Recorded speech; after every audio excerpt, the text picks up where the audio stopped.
Monsieur Jean-Claude Fournier, quel a été le plus grand défi, d'après vous, quand on reprend une série telle que Spirou et Fantasio? C'est quand on est débutant de prendre la succession d'un des plus grands dessinateurs du monde. C'est ça le défi, mais je n'ai pas pris ça pour un défi parce que je ne comprenais rien. J'aurais pu parler d'un défi si j'avais été conscient de la situation. Mais en fait, j'étais complètement inconscient. J'avais 24 ans, on proposait de faire Spirou.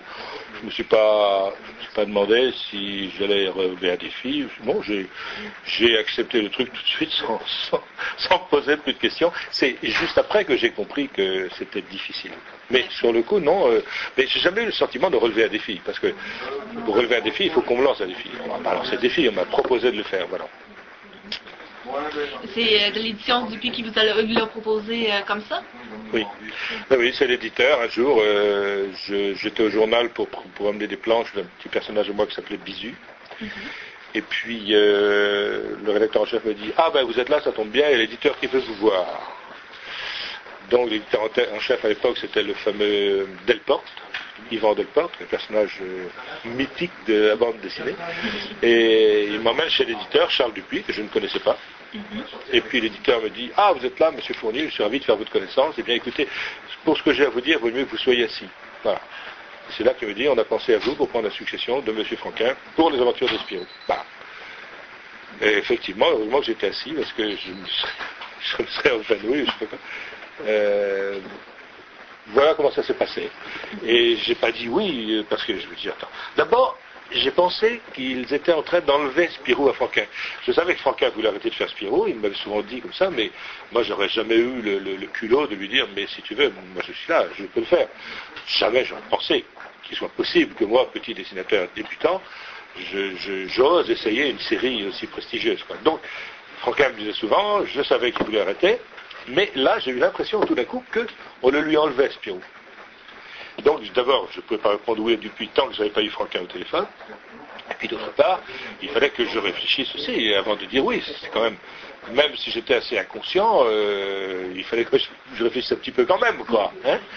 Donc voilà, Dupuis était étonné, je ne réponds pas tout de suite. Il me dit, mais écoutez, je vous donne quelques jours de réflexion, mais dites-moi assez vite parce que c'est urgent.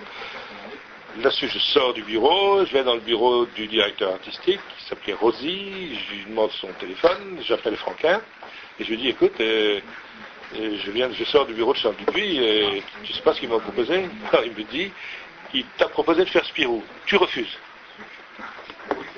Je lui dis, mais pourquoi, tu crois qu'il te l'enlève? Non, mais refuse. Je dis, attends, pourquoi? Mais parce que tu vas t'emmerder à dessiner un personnage qui n'est pas de toi, comme moi je me suis emmerdé pendant 24 ans. Non, refuse, moi je crois vachement à ton petit Bisu. Non, ne fais pas cette bêtise. Hein.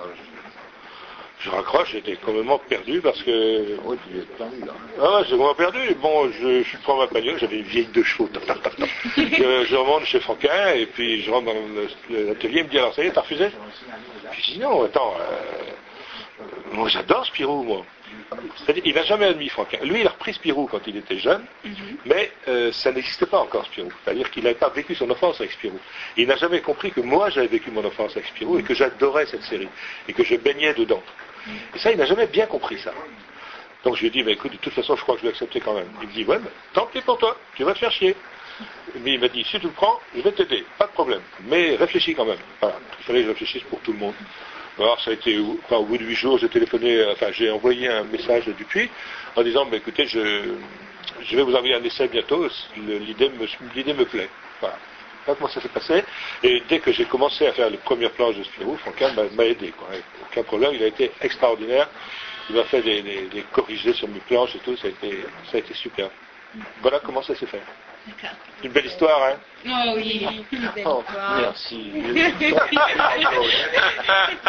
Les belles histoires de l'oncle Jean-Claude. Conclusion encore une autre.